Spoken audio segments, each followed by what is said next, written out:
Hi there, I'm Ollie, and my crush rejected me because I'm younger than her. Now, I'm dating her older sister. Before anything else, remember to subscribe, give this video a thumbs up, and hit that notification bell icon to show your support for me. Ella and I met when we were just toddlers. Our parents were good friends, and they would often schedule playdates between us. Often with Ella's older sister Zoe watching us. I realized I had a crush on Ella when I was about 8. But when I was younger, I had no self-esteem to speak of. I was a quiet, shy kid, and I kept whatever I was thinking and feeling to myself. I spent years just watching my crush. So close, but seemingly a world away. She was always doing some amazing stuff. Whether it was getting into ballet school, traveling with her parents, performing in front of an audience of hundreds, or winning as prom queen. Ella slowly became someone seemingly out of reach. But I knew I had to give it a shot. I've always heard people say that age is just a number, and I thought that was some kind of rule. I really believed it.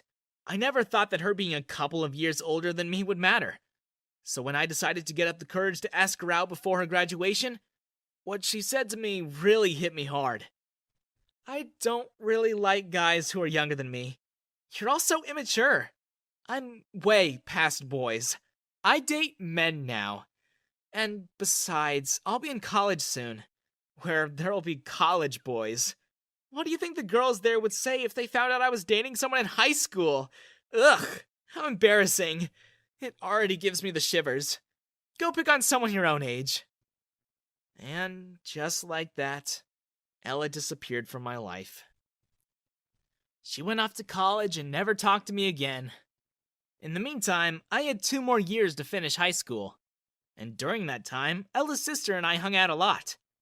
Zoe dropped out from college and was living with her parents again. Because of this, Ella looked down on her. She would often call her Dropout Zoe or Leech. I don't remember when Ella became so mean. It must have been a slow transformation, since I've always known her to be soft-spoken and kind. Whenever Zoe would get a phone call from her sister, her mood would change. She'd get sad and depressed. I would tell her everything was gonna be okay, and that she should just focus on the things that she liked to do. Zoe was really good with computers. Most of the time, what she talked about went over my head. I would just nod and listen really intently, even though I had no idea what all of it meant. Because I could see that that was Zoe's passion.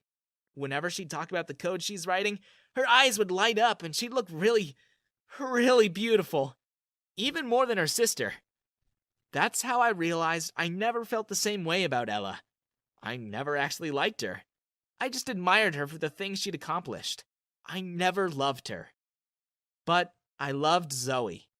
In those 2 years we spent together, I got to know her. And before I left for college, I asked her out. She said yes. It was really tough because we were apart for a lot of the time. Zoe found a nice job in town which kept her busy. And there were lots of girls in college. None of them were as interesting and as awesome as her, though. Whenever I could, I'd drive down from my campus and we'd hang out. Sometimes she'd drive up and surprise me at school. And on holidays, I made sure I spent a lot of time with my girlfriend. That's how 4 years of my life went. Luckily, it all worked out between us. And on my college graduation, it made me really happy when I saw her seated beside my parents. 2 years after landing a stable job, I proposed to her. And I couldn't believe my luck when she said yes. Unfortunately, that news reached Ella, and apparently she was not happy about it. She came home as soon as she heard and sat her sister and I down to talk. Why would you want to marry him? Him, of all people! You know he tried to ask me out, right? Besides, what's he gonna feed you? You're already stuck in a dead-end job, typing around on your silly laptop. You have no real career! And now you're gonna marry some entry-level, low-income loser like him? I mean, come on! You're like, what, 6 years older than him? That's ridiculous! People are gonna call you a cougar! I found it all so ridiculous.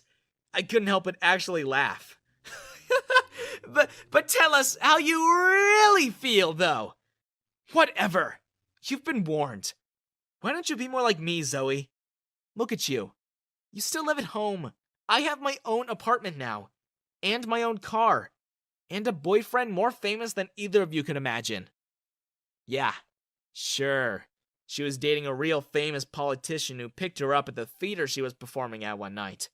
In front of everyone else, Grant was Mr. Perfect. And yet, the stories she told me when Zoe wasn't there didn't paint him in such a great light. And whenever they visited, I saw how he acted around her, and how he treated her. Ella texted me every night since my proposal.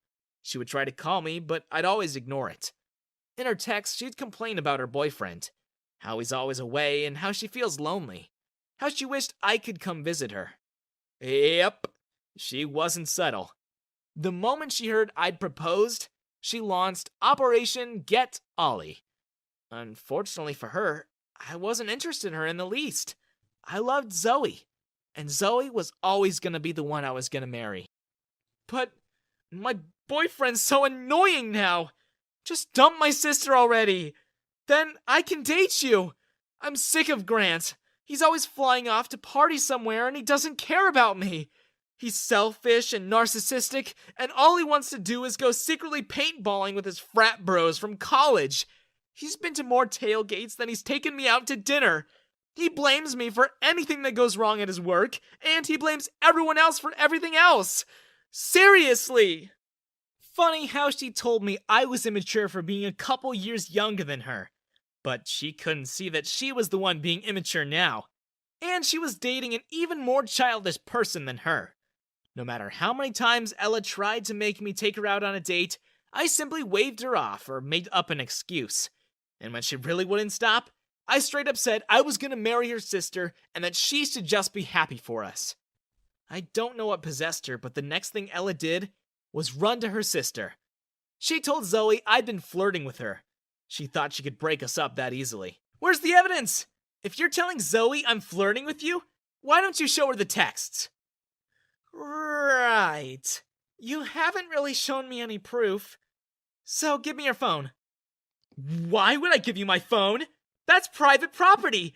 And besides, I'm your sister. You have to believe me. You know I know better than you. I have a successful career and a successful relationship. What do you have? Well, if you're not gonna show her, I will. I gave Zoe my phone, and by reading it, she uncovered the truth. Ella still didn't give up, though. See? He's been texting me. He's already cheated on you. I can read, Ella, and it's plain as day that you're the thirsty one. Why don't you do us a favor and get lost? Oh, and by the way, don't bother coming to the wedding. I won't be sending you an invite. In truth, Ella had already lost her job. We found out a week later when a scandal about her and her famous boyfriend got into the news. Turned out, Grant was already married, and he had 3 children he'd been dodging. He hadn't paid any child support for years. Instead, he used his money to party and pay for Ella's shopping sprees. Ella got fired months ago. She stopped going into work thinking her life was made, thinking she'd found someone who would pay for everything she wanted. It turned out, neither of them got what they wanted, and Ella had to move back into her parents' house. As the wedding drew closer, Zoe and I moved into our new house that she bought. See, it only took one successful software for Zoe's company to skyrocket, and Zoe was in charge of that project. She got promoted and got a massive bonus. Now she's even richer than Grant ever was. I'm not ashamed that my wife earns more than me, and Zoe always makes it a point to assure me that we are always equals no matter what. That's why I love her. On our wedding day, everything was perfect. The sun was out and Zoe was more beautiful than ever. Right as we were about to exchange vows, the doors to the venue burst open. It was Ella. She had crazy hair and even crazier eyes. Stop this wedding! Absolute silence, until one guest in the back yelled out, "You're late! We're past that part already!" Everyone laughed, but Zoe was not deterred. She ran down the aisle and brandished a bucket of what looked like red paint as she yelled, "You can't have him! You'll never have him!" And then one of Zoe's bridesmaids tackled her. It wasn't paint. Fish guts flew into the air and covered everything. Panic broke out. But before Ella could say another word, security cuffed her and escorted her away. We had to relocate outside, but even after all that, Zoe and I got married. Gross smells hung around, but it didn't matter to us. It was still our special day, and no amount of Ella's stunts would ever change that.